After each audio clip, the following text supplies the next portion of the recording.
আসসালামু আলাইকুম, কেমন আছো? আলহামদুলিল্লাহ, তোমাদের বোন আমিও ভালো আছি। আজকে একটা দুঃখ নিয়ে আসছি, মানে দুঃখের একটু কথা বলবো।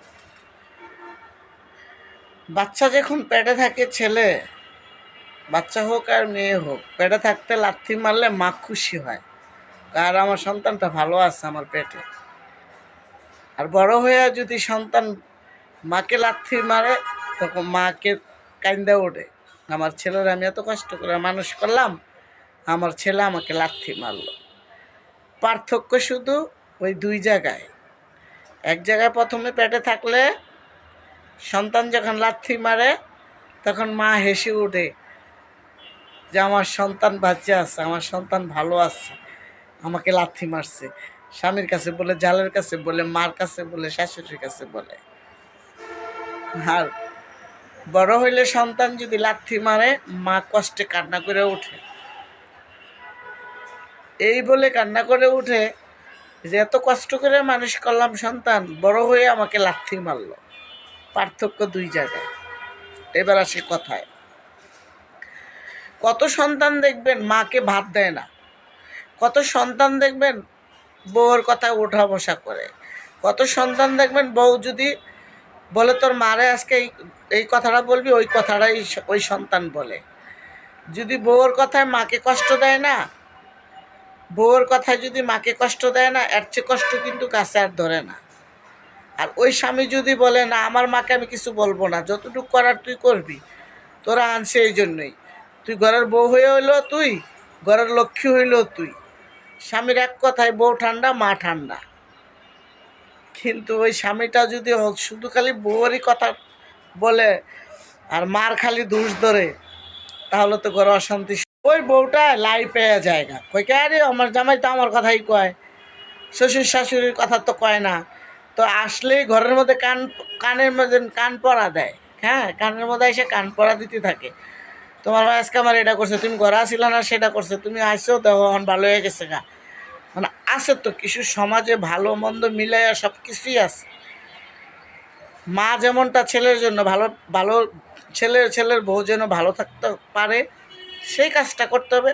সেম ছেলের বউ মা কিভাবে ভালো থাকবে, বাবা কিভাবে ভালো থাকবে, সেই সেম কাজটাই করতে হবে। একজনই করবে আর একজনে করবে না, এটা হয় না।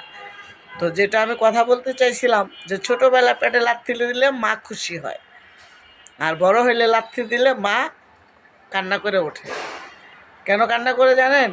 মানে কষ্ট পাইছে মা, তখন এতটা কষ্ট পাইছে যে আল্লাহর আরো সুদ্ধা কাঁপছে, যে মা সন্তানকে এতদিন পেটে রাখলো, মা 10 মাস 10 দিন পেটে রাখলো, আবার ছোটোবেলা থেকে হওয়ার পরের থেকে মা কোলে বুকে করে মানুষ করলো, বিছানা পেশাব করে ভরে রাখলো, সেটা আমি পাল্টাইলাম কাপড় চোপড়। আমি আমার ছেলেরা হাত দিয়ে দেখি মাজার মধ্যে যে আমার ছেলে পেশাব করছে কিনা, পায়খানা করছে কিনা, আমার 2 চোখ ভরা ঘুম। তারপর আমার সন্তান ভালো আছে কিনা, এই শীতের মধ্যে বারবার উঠতে হয়। যে ঘরে সন্তান হয়, সেই কষ্টটুকু যদি সন্তানে বুঝে, তাহলে তো দুনিয়াতে আর কোনো দুঃখ থাকে না। আর যদি সন্তান যদি না বুঝে, বউর কথায় যদি উঠে আর বসে, সেই ঘরে তো সংসারে অশান্তি থাকবেই। প্লাস যে পুরুষটার বউর কথা শুনে, এই পুরুষটাও অশান্তিতে ভোগে। সবসময় তো বউ কান পড়া দেয়, প্রতিদিন বউ কান পড়া দিবে, সেই ঘরে কি সুখ হয়? বউর সাথে সুখ 5 মিনিটের সুখ হইলেও ভাই সারাদিনের কষ্ট।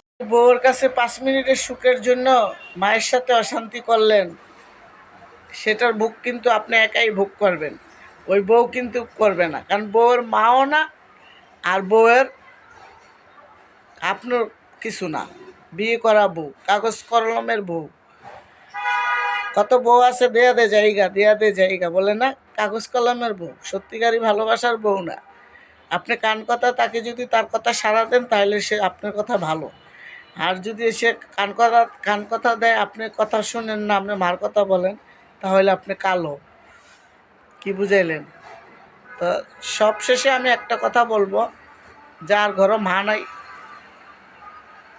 এই দুনিয়াতে মা আর পাওয়া যাবে না। চলে গেলে মার কথা তো মনে পড়ে, আমি মায়ের অনেক অভিযোগ করি। তো মা যে কি জিনিস, আমাদের মা তো এখন আর আমাদের নাই, আমরা দুঃখে সুখের দূরে কথা বলতে পারি না। তো মা যে আসলে কি জিনিস এই দুনিয়াতে যদি কাউকে বোঝানো যাইতো তাইলে হয়তো বুঝাইতো, কিন্তু মা তো মার মধু যে কত মধুর, মা না না দেখলে মাকে বুঝাইতে পারি না।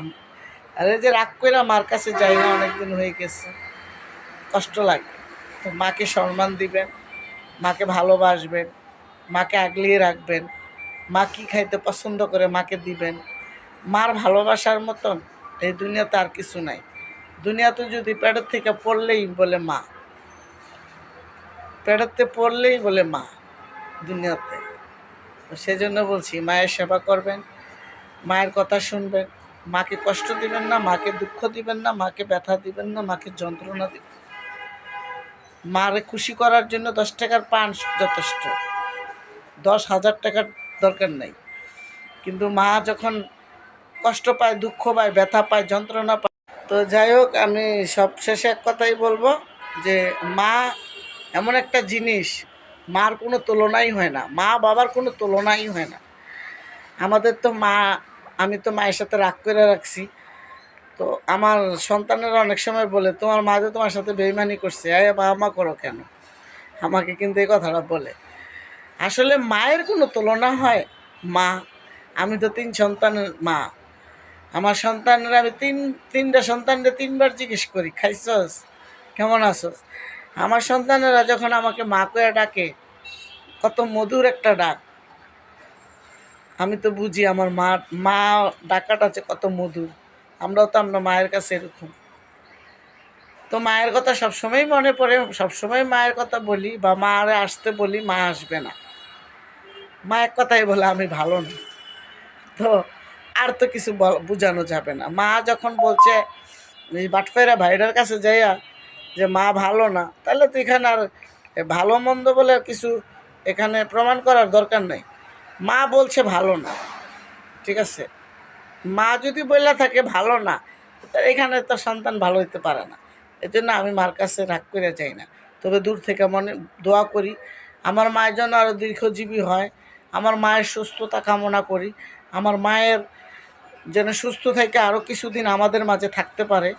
কি কার আগে কে চলে যাব কখন বলতে পারি না, কার টিকিট চলে আসবে আগে, যার টিকিট আগে আসবে সেই চলে যাবে। মাকে সম্মান দিবেন। আমিও আমার মাকে অনেক ভালোবাসি, অনেক ভালোবাসি। আমার মাকে ভালো না বাসলে আমি এই জগতে আসতে পারতাম না।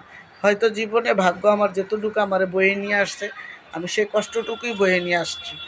আমার মা আমার ভাগ্যটা গড়ে নিয়ে আসে নাই। তারপরেও মাকে দোষী করি। হয়তো তুমি ভালো লেখাপড়া করাইলে আমি ভালো জায়গায় যেতে পারতাম। তো আজকে বড্ড মার কথা মনে পড়তেছে। যাই হোক, তোমরা আমার মায়ের জন্য দোয়া করবা, আমার মা যেন সুস্থ থাকে। আমিও তোমাদের মার জন্য দোয়া করি, তোমাদের মা যেন দীর্ঘজীবী হয়, যার বেঁচে আছে। আর যার নাই, তারা যেন ওই পারে আল্লাহ তাআলা ভালো রাখে, বেশ নসিব করুক। সবার জন্য আমি দোয়া করি, সবার মার জন্য দোয়া করি। তোমরাও আমার মার জন্য দোয়া করবা। মা তো আমার একটাই, আর মা যে কত মধুর, মা মধুর ঢাক। সন্তান মায়ের কাছে যদি একটা কথা বলে না, মনটা জুড়াইয়া যায়, মনে হয় যে কত জনম ধরে মার লোকে কথা বলি না। মা, মা শব্দটা ছোট্ট, কিন্তু মুখে ভৈরা জায়গা মা। আমার মা বেঁচে আছেন, আমার মার আল্লাহ তাআলা দীর্ঘজীবী করুন। আমার মার সুস্থতা কামনা করি, আমার মা যেন আরও বেঁচে থাকতে পারে আমাদের মাঝে, আমাদের সুখটুকু দেখে যেতে পারে। আমার মা যেন 4টা ডাইল ভাত খাইয়া যেতে পারে। সুস্থতা কামনা করি। সবাই দোয়া করবেন আমার মায়ের জন্য। পেটে থাইকা লাথি দিলে কি বলে? হাসি দেয় মা, আমার বাচ্চার যত্নে আছে। আর যদি বড় হয়ে লাথি মারে, তাহলে মা কান্না করে ওঠে, আমার সন্তান আমার সাথে বেয়াদবি করছে। শেষ কথা এক কথা, মাকে ভালোবাসুন, মাকে সম্মান দিন। আমিও আমার মাকে অনেক ভালোবাসি, অনেক ভালোবাসি। আমার মার মতন মা আমি আর কোথাও পাবো না। আমার মা চলে গেলে আমি আর মা পাবো না। মনের থেকে মাকে দোয়া রইল। মা, আসসালামু আলাইকুম। তো সবাই ভালো থাকবেন। দেশে ও দেশের বাইরে প্রবাসী ভাই বোনেরা আমার ভিডিওটা সাবস্ক্রাইব করে দিবা প্লিজ। আমি তোমাদের কাছে টাকা পয়সা চাই না, যদি তোমাদের দ্বারাতে যদি আমি একটু উঠতে পারি, যদি 4টা ডাইল ভাত বৈশা ঘরে খাইতে পারি, আল্লাহ যদি আমার ওই তৌফিক করে দেন, তোমাদের কাছে আমি কৃতজ্ঞ থাকবো, কৃতজ্ঞ থাকবো।